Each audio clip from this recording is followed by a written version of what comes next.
எல்லாருக்கும் வணக்கம். நல்லா இருக்கீங்களா? எஸ், நான் எவிக்ட் ஆயிட்டேன்.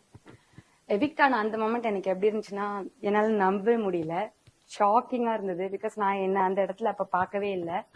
ஆனா என் மனசுக்கு ஒன்னே ஒண்ணுதான் தோணுச்சு, மக்கள் தீர்ப்பாதுன்னா அதை நான் தலைவணங்கி ஏத்துக்கிறேன். ஏன்னா எப்பவுமே நான் அதை தான் சொல்லுவேன். உங்க எல்லாருக்கும் தெரியாது இல்ல, ஒரு 24 hours குவாரண்டைன் பண்ணுவாங்க.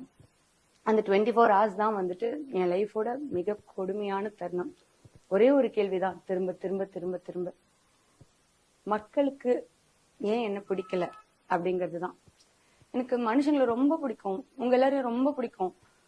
சோ உங்களுக்கு என்ன பிடிக்கல, நீங்க என்ன தேர்ந்தெடுக்கல அப்படின்றது என்னால ஒத்துக்கவே முடியல. அந்த 24 hours நான் காலி, அம் டன் மாதிரி இருந்தது.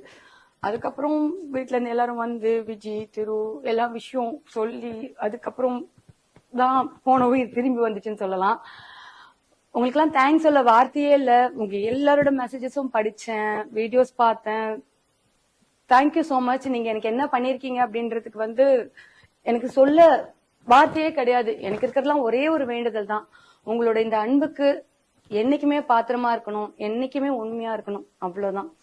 Love you so much, love you a lot. இந்த லவ் எப்பவுமே எனக்கு கொடுத்துட்டே இருங்க, நானும் உங்களை லவ் பண்ணிட்டே இருப்பேன். நான் கும்பிடுற சாமிகளும் நான் நம்பின சாமிகளும் என்னை கைவிடல, அவ்வளவுதான். Love you.